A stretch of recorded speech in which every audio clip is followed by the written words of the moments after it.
اس وقت دلہن بن کر اپنی اسٹیج پر بیٹھی ہوئی تھی۔ ہر لڑکی کی زندگی میں اس کی شادی کا دن ایک ایسا دن ہوتا ہے جو سب سے خاص ہوتا ہے اور جس کا انتظار ہر لڑکی کو ہوتا ہے۔ میرے دل میں بھی بہت سارے ارمان تھے، لیکن یہ بات پرانی ہو گئی ہے۔ اب آج تو میں یہاں پر دلہن بن کر بیٹھی ہوئی تھی تو میں گھبرا رہی تھی اور دل میں کئی طرح کے وسوسے اور اندیشے سر اٹھا کر بیٹھے ہوئے تھے۔ میں پریشان تھی کیونکہ مجھے اس بات کا ڈر تھا کہ میرا پول نہ کھل جائے، کہیں میرے شوہر کو میری اصلیت نہ پتہ چل جائے۔ میں اسی بات سے گھبرا رہی تھی۔ کچھ دیر کے بعد ہی دروازے پر ہونے والے کھٹکے نے مجھے سیدھا ہو کر بیٹھنے پر مجبور کر دیا۔ اتنی دیر میں میرا شوہر اندر داخل ہوا اور سیدھا میرے قریب آ کر بیٹھ گیا۔ میں اپنے آپ میں جیسے سمٹ سی گئی تھی۔ دل کا شور اتنا بڑھ چکا تھا کہ کانوں میں سنائی دے رہا تھا۔ میں اپنے آپ کو سنبھالنے کی کوشش کرنے لگی۔ اس وقت مجھے پریشانی اس بات کی تھی کہ کہیں اگر میرے شوہر کو میرے راز کے بارے میں پتہ چل گیا تو وہ میرے ساتھ کیا سلوک کرے گا، وہ مجھے کیسی عورت سمجھے گا۔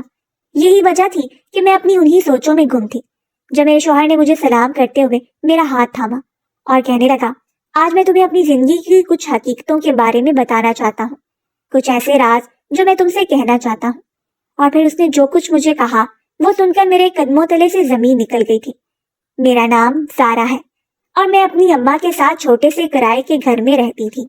میرے والد کا انتقال میرے بچپن میں ہی ہو چکا تھا اور ان کے انتقال کے بعد میری اماں نے ہی میری پرورش کا ذمہ اٹھایا۔ حالانکہ اماں جوان تھی، خوبصورت تھی، دوسری شادی کر سکتی تھی، لیکن انہوں نے دوسری شادی نہیں کی بلکہ میری پرورش کو ترجیح دی اور اکیلے ہی مجھے پروان چڑھایا۔ اس چھوٹے سے کرائے کے گھر میں رہتے ہوئے اماں نے چھوٹے موٹے ہر کام کیے۔ انہوں نے کسی کام کو حقیر نہیں سمجھا، کسی کام کو کمتر نہیں جانا۔ وہ کام کرتی تھیں جس سے ان کو پیسے ملتے تھے۔ چھوٹے چھوٹے کاموں کو کر کے انہوں نے میری بڑی بڑی خواہشیں پوری کی تھیں۔ اماں نے میری تعلیم کے اوپر پوری توجہ دی کیونکہ وہ چاہتی تھی کہ میں پڑھ لکھ کر اپنے پیروں پر کھڑی ہو جاؤں۔ وہ مجھے ایک مضبوط عورت بنانا چاہتی تھی، اسی لیے شروع سے ہی انہوں نے میرا ذہن یہی بنا رکھا تھا کہ مجھے پڑھنا لکھنا ہے اور اپنے پیروں پر کھڑا ہونا ہے۔ اسی لیے میں اماں کی خاطر خوب محنت کرتی۔ ہمارے کوئی عزیز رشتے دار تو تھے نہیں، اور جو تھے انہوں نے بھی ابا کے مرنے کے بعد ہمیں پوچھا ہی نہیں کہ کہیں ہماری ذمہ داری ان کے اوپر ہی نہ پڑ جائے۔ یہی وجہ تھی کہ میں اور اماں اکیلے ہی ایک دوسرے کے لیے کافی تھے۔ اماں کی ذرا سی طبیعت خراب ہوتی تو میری جان پر بن جاتی، اور جب میری ذرا سی طبیعت خراب ہوتی تو اماں کی سانس اٹکی رہتی تھی۔ ہم دونوں ماں بیٹیاں اس چھوٹے سے گھر میں اپنی چھوٹی سی دنیا میں خوش تھے۔ میٹرک میں اچھے نمبر لینے کے بعد میں نے کالج میں داخلہ لے لیا، لیکن اپنے تعلیمی اخراجات کو پورا کرنے کے لیے میرے پاس رقم نہیں ہوتی تھی۔ اسی وجہ سے میں نے اس کا حل یہ نکالا کہ شام کے وقت بچوں کو گھر پر ٹیوشن پڑھانے لگی۔ چند بچے میرے پاس آنے لگے اور قسمت سے جب ان کا رزلٹ اچھا آیا تو ان کی بدولت اور بھی بچے میرے پاس آنے لگے۔ یوں ہر مہینے ان کی طرف سے آنے والی فیس کی بدولت میرے تعلیمی اخراجات پورے ہو جاتے۔ اماں تو ابھی بھی محنت کرتی اور گھر کی گاڑی کو کھینچنے میں اپنا پورا زور لگا دیتی، جبکہ میں بچوں کو پڑھا کر جو ٹیوشن سے پیسے حاصل کرتی اس سے اپنے تعلیمی اخراجات پورے کر لیتی۔ یوں ہی محنت مزدوری کرتے اور چھوٹی موٹی بچتیں کرتے ہوئے میں نے MBA کر لیا تھا، اور جس دن میرے ہاتھ میں ڈگری آئی اس دن میں بے حد خوش تھی، اور مجھ سے زیادہ خوش میری ماں تھی۔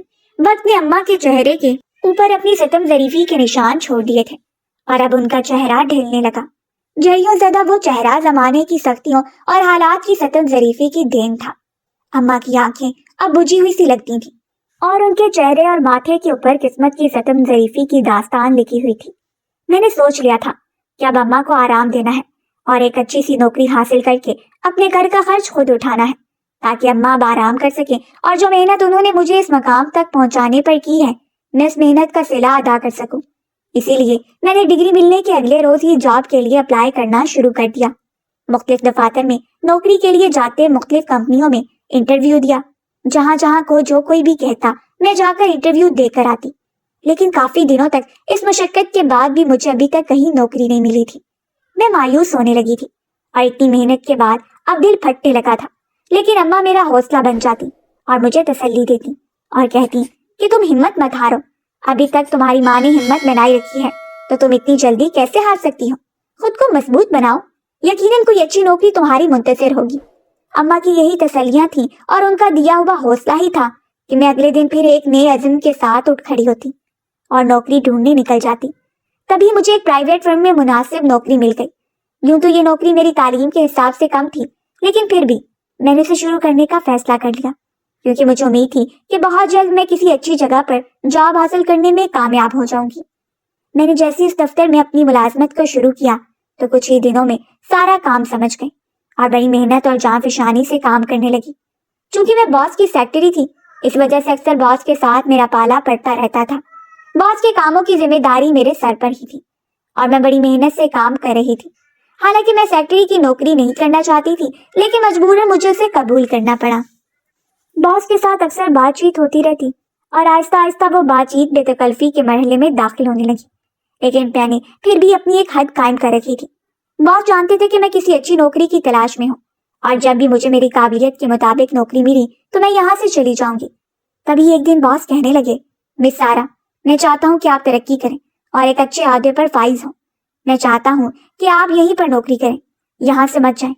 باس نے میری آنکھوں میں دیکھتے ہوئے کہا تو میں بولی، سر، میں بھی تو یہی چاہتی ہوں، لیکن کیا کروں، اس دفتر میں کوئی ویکینسی نہیں اور کہیں اور بھی مجھے نوکری نہیں ملی۔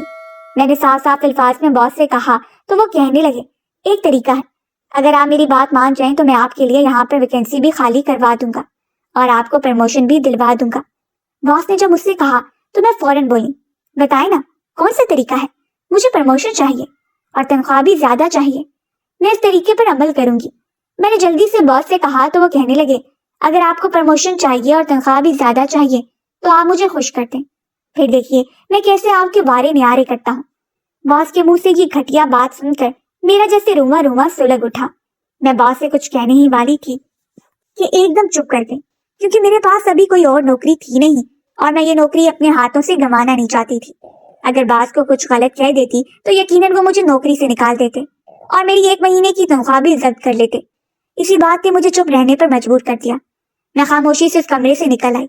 اپنی بے بسی پر مجھے بہت دکھ ہو رہا تھا، لیکن باس نے ایک بار یہ بات کہہ دینے کے بعد خاموشی اختیار نہیں کی تھی، بلکہ وہ آتے جاتے مجھے کہتے، مس سارا، آپ نے میری آفر کا جواب نہیں دیا، مجھے اسی مہینے میں کچھ امپلائیز کو فارغ کرنا ہے، تو آپ مجھے اپنا جواب بتا دیں تاکہ مجھے آسانی رہے۔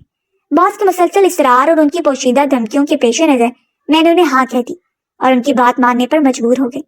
میں نے گھر میں یہی بہانہ بنایا کہ میں ایک دن کے لیے آفس کے کام سے دوسرے شہر جا رہی ہوں، حالانکہ اماں نے مجھے منع بھی کیا اور کہنے لگی، اکیلی لڑکی جا کر کیا کرے گی؟ لیکن میں نے انہیں سمجھایا کہ اکثر اس طرح کا کام نکل آتا ہے جو آفس کی دوسری برانچ میں جا کر کرنا ہوتا ہے۔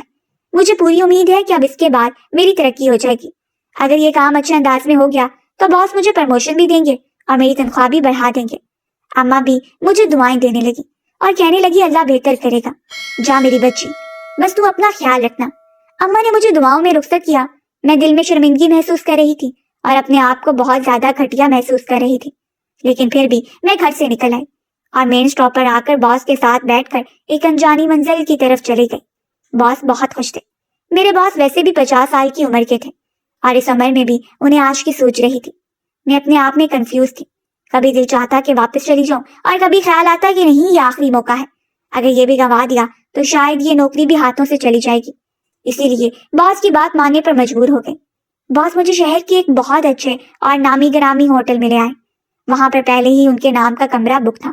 وہ رات باس کے ساتھ گزار کر اگلے دن میں دفتر چلی گئی اور پھر کچھ دنوں کے بعد ہی میری پروموشن ہو گئی اور میری تنخواہ بھی بڑھ گئی۔ میں بے حد خوش تھی، لیکن کبھی کبھی میرے اندر یہ احساس جرم سر اٹھاتا کہ میں نے غلط کیا۔ میں اپنے آپ سے جیسے شرمندہ ہو جاتی، لیکن کیا کرتی، مجبوری میں یہ سب کچھ کیا، اور اگر یہ نہ کرتی تو شاید اس نوکری سے بھی ہاتھ دھو بیٹھی اور آج میں اور اماں گھر میں فاقوں کے ساتھ زندگی گزار رہے ہوتے۔ انہی دنوں میں اتفاق کر میرے لیے ایک بہت اچھا رشتہ آیا تھا اور اماں نے میرا وہ رشتہ قبول کر لیا، کیونکہ اماں چاہتی تھی کہ اپنی زندگی میں ہی میری شادی کر دیں۔ یہ رشتہ ہر لحاظ سے مناسب تھا۔ لڑکے کی بہت اچھی نوکری تھی اور چھوٹی سی فیملی تھی، انہیں جہیز نہیں چاہیے تھا اور نہ ہی ان کی کوئی خاص ڈیمانڈ تھی۔ یہی وجہ تھی کہ اماں نے بھی اس رشتے کو قبول کرنے میں کوئی تعامل نہیں کیا اور جلد ہی میری منگنی ہو گئی۔ شادی کچھ عرصے کے بعد طے پائی تھی۔ تب تک میں اپنے دل میں وسوسے اور اندیشوں کو پالتی رہی، کیونکہ جو کچھ میں ماضی میں کر چکی تھی، میں نہیں چاہتی تھی کہ میرے شوہر کو اس بارے میں پتہ چلے۔ میں اس کے سامنے ذلیل نہیں ہونا چاہتی تھی۔ اگر اسے یہ پتہ چل جاتا کہ میں پہلے ہی اپنی پاکیزگی کھو چکی ہوں، میں پہلے ہی کسی اور مرد کو اپنا وجود سونپ چکی ہوں، تو نہ جانے وہ میرے ساتھ کیا سلوک کرتا۔ یہی وجہ تھی کہ میں شادی طے ہو جانے کے باوجود بھی خوش نہیں تھی، بلکہ انجانے خدشوں سے گھبرائی ہوئی سی رہتی۔ یوں لگتا کہ جیسے میرا راز کھل گیا تو میں کہیں کی نہیں رہوں گی۔ اس بات نے جیسے میرے اندر سے توانائی نچوڑ لی تھی اور میری راتوں کی نیندیں حرام کر دی تھی۔ اماں نے اپنی حیثیت کے مطابق میری شادی کافی اچھے طریقے سے کی تھی، اور جو ان کی حیثیت تھی اس کے مطابق انہوں نے مجھے جہیز بھی دیا تھا۔ میں رخصت ہو کر فیصل کے سنگ ان کے گھر چلی آئی، جہاں پر میرا استقبال بڑے پرتپاک طریقے سے کیا گیا تھا۔ فیصل کی بھی چھوٹی سی فیملی تھی، چھوٹا سا گھر تھا، مجھے اچھا لگا تھا، لیکن انجانے خدشے ابھی بھی میرے دل میں سر اٹھا رہے تھے۔ تبھی جب فیصل کمرے میں آ کر میرے قریب بیٹھ کے تو میں اور زیادہ کنفیوز ہو گئی تھی۔ انہوں نے آتے ہی مجھ سے کہا، میں تم سے اپنی کچھ باتیں شیئر کرنا چاہتا ہوں تاکہ ہماری آنے والی زندگی میں وہ باتیں تمہیں کوئی تکلیف نہ دیں، اس لیے میں تمہیں اپنے منہ سے سب کچھ بتانا چاہتا ہوں۔ فیصل کی یہ تمہید مجھے کسی طوفان کا پیش خیمہ لگ رہی تھی۔ مجھے اپنی پریشانی بھول گئی اور تبھی میں نے ان سے کہا، آپ اگر ضروری سمجھتے ہیں کہ مجھے یہ سب کچھ جاننا چاہیے تو آپ بتا دیں، ورنہ اگر ضروری نہیں ہے تو بے شک آپ مت بتائیں۔ میں نے فیصل سے آہستہ سے کہا تو وہ بولے، نہیں، میں تمہیں بتانا چاہتا ہوں تاکہ تمہارے نوٹس میں ہو، یہ سب کچھ تمہارے لیے جاننا ضروری ہے۔ فیصل نے کہنا شروع کیا، جیسا کہ تمہیں معلوم ہے کہ میں اپنے والدین کا اکلوتا بیٹا ہوں اور میرے علاوہ بس میری بہنیں ہی، یہی وجہ ہے کہ میں کافی ضدی اور خود پسند بن گیا تھا۔ میں اپنے آگے کسی کو کچھ سمجھتا ہی نہیں تھا، مجھے ایک قسم کا غرور آ گیا تھا۔ میں جس جگہ پر کام کرتا تھا وہاں پر آنے والی ایک لڑکی نے مجھے اپنی طرف متوجہ کیا۔ اس کا نام نیلم تھا اور میں اسے پسند کرنے لگا تھا۔ نیلم کافی اچھی لڑکی تھی، وہ ہمیشہ باحجاب رہتی اور اس کے انداز بہت اچھے تھے۔ میں نیلم کے خیالوں میں کھویا رہتا۔ میں نے تو اماں سے بھی بات کر لی تھی کہ نیلم کے ساتھ میری بات پکی کر دیں۔ اماں بھی اس بات پر راضی ہو چکی تھی کیونکہ انہیں میری پسند سے مطلب تھا، لیکن پھر ایک دن میں نے یوں ہی نیلم کے سامنے اپنی پسندیدگی کا اظہار کر دیا۔ میری بات سن کر نیلم کو بہت غصہ آیا اور اس نے انکار کر دیا، کہنے لگی کہ میرا نکاح تو بچپن میں ہی ہو چکا ہے اور اب رخصتی ہوگی، میں تو اپنے گھر کی مجبوری کی وجہ سے یہ نوکری کر رہی ہوں اور صرف کچھ ایسا ہی کروں گی، اس کے بعد میں شادی کر کے گاؤں چلی جاؤں گی۔ تم نے یہ سوچا بھی کیسے؟ میں تمہیں ایک کلیگ کے علاوہ اور کچھ نہیں سمجھتی۔ نیلم نے بری طرح میرے جذبات کو ٹھکرا دیا تھا۔ مجھے بہت برا لگا تھا، میرے دل میں انتقام کی آگ جلنے لگی تھی، یوں لگنے لگا تھا کہ جیسے میں ساری دنیا کو تہس نہس کر دوں گا۔ میں اپنے جذبات اور غصے پر قابو پانے کی بہت کوشش کر رہا تھا، لیکن کسی بھی طرح قابو نہیں پا رہا تھا۔ نیلم کا انکار اور اس کا وہ رویہ بار بار میری نگاہوں کے سامنے آتا تو مجھے اور غصہ آنے لگتا، اور پھر اسی غصے میں نے ایک ایسا فیصلہ کیا جس نے اس دن سے لے کر آج تک مجھے پچھتاوے میں دھکیلا ہوا ہے۔ میں نے نیلم کو اغوا کر لیا اور اپنے دوست کے فلیٹ پر لے گیا جو شہر کے باہر خالی پڑا ہوا تھا۔ وہاں پر نیلم کو 2 دن رکھنے کے بعد، اس کی عزت پامال کرنے کے بعد میں نے اسے چھوڑ دیا۔ مجھے نہیں معلوم اس کے بعد نیلم کہاں گئی، وہ زندہ ہے یا نہیں، لیکن اس دن کے بعد سے وہ دفتر نہیں آئی۔ نیلم کے جانے کے بعد مجھے پچھتاوے گھیرنے لگے تھے۔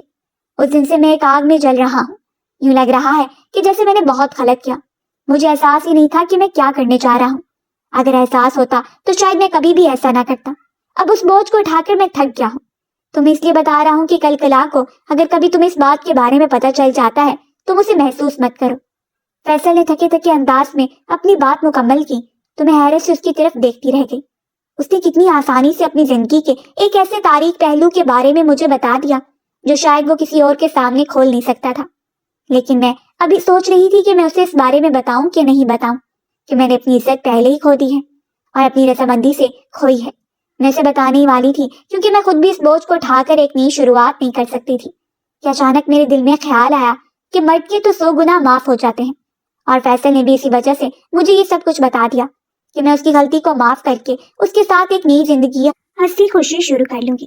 لیکن عورت کی ایک چھوٹی سی لرزش اور اس کی ذرا سی غلطی کو معاشرہ قبول نہیں کرتا، اور اگر میں فیصل کو اپنی غلطی کے بارے میں بتا دوں تو فیصل ہی مجھے تانے دے دے کر مار دے گا۔ اس کے بعد اس بات کی کوئی گارنٹی نہیں کہ وہ مجھے اپنے پاس رکھتا ہے یا نہیں، کوئی پتہ نہیں کہ وہ مجھے فوراً طلاق دے دے۔ اسی لیے میں نے ہر امکان کو سوچ کر یہی فیصلہ کیا کہ مجھے فیصل کو اس بارے میں ابھی نہیں بتانا چاہیے، مجھے ابھی چھپانا چاہیے۔ میں نے یہ بات اپنے دل میں ہی چھپا لی تھی۔ فیصل کے سنگ نئی زندگی کی شروعات ہی عجیب سے ڈھنگ سے ہوئی تھی۔ فیصل کے اندر نیلم کے حوالے سے پچھتاوا تھا، خود میرے اندر بھی ایک چور پکڑے جانے کا احساس تھا۔ ایسا لگ رہا تھا کہ ابھی فیصل مجھ سے پوچھے گا، مجھ سے سوال کرے گا، لیکن اس نے ابھی تک مجھ سے کچھ نہیں پوچھا۔ شادی شدہ زندگی کے نئے تقاضوں کے ساتھ ہم ایک نئی زندگی شروع کر چکے تھے۔ فیصل کو آج کل دفتر سے چھٹیاں ہو چکی تھی، اور میں چونکہ اپنی نوکری پہلے ہی چھوڑ چکی تھی، اسی وجہ سے میں بھی گھر پر ہی ہوتی تھی۔ ابھی تک مجھے گھر کے کاموں پر نہیں لگایا گیا تھا، نہ ہی میرے اوپر کوئی ذمہ داری ڈالی گئی تھی، لیکن غالب امکان تھا کہ اگلے چند دنوں میں یہ ذمہ داریاں مجھے سونپ دی جائیں گی۔ فیصل نے دفتر جانا شروع کر دیا تھا اور ابھی کچھ دن ہی گزرے تھے جب ایک دن فیصل گھر آیا تو بہت بے چین سا تھا۔